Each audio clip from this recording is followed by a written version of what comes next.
Oka Hey aux éditions Rue de Sèvres, label 619 de Neyef.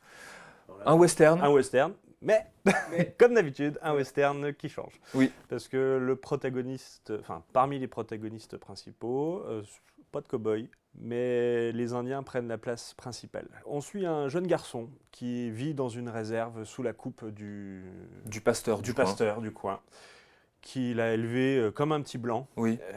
Et on remet dans le contexte aussi de ces années-là. Il l'a élevé comme un petit blanc parce que ses parents ont été massacrés. Il faut dire que ça se passe en 1900 et que la population des Indiens à cette époque-là a diminué de 93%.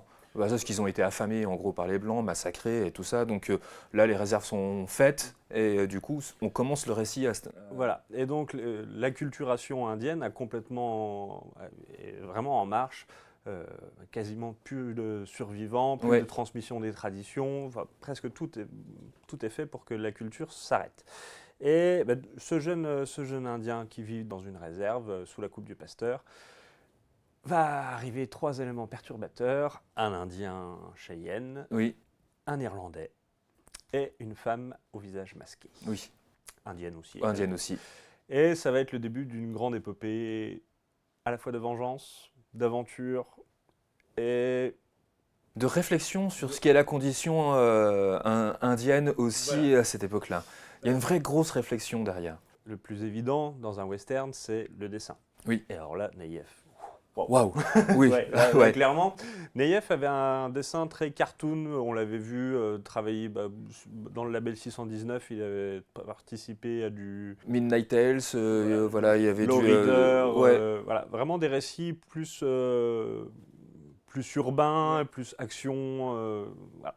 Et là, il nous sort un trait presque réaliste et surtout une mise en couleur qui est démente. Ouais. Et j'adore ce virage. Des couleurs pastel, mais qui les ombres, les lumières aussi qu'il apporte. Il y a beaucoup de grands espaces, des grands panoramas. Même s'il n'oublie jamais les personnages. En plus, c'est un bouquin qui prend son temps. Enfin, je veux dire, vous avez 250 pages.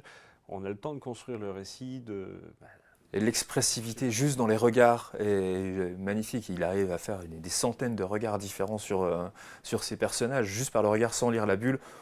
On comprend. On a l'attitude directement, on a le ressenti. Et non, là-dessus, Neyef, grande classe. Et donc, oui, c'est ce qu'on disait tout à l'heure. Il rajoute une relecture du mythe du western. Oui. Et ça fait du bien aussi de voir que, le western, c'est un terrain de jeu immense, mais tout ce qu'en a fait Hollywood et tout ce qu'en a fait la BD jusque-là, c'était quand même pas très souvent réaliste. Ouais. Et il remet un petit peu les pendules à l'heure.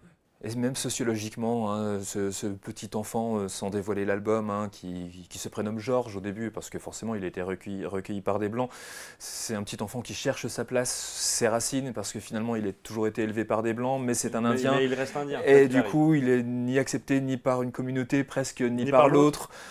Donc ça s'appelle Oka Hey, c'est magnifique, aux éditions Rue de Sèvres, label 619 de Neyef. Et on se regarde tout de suite une petite bande-annonce.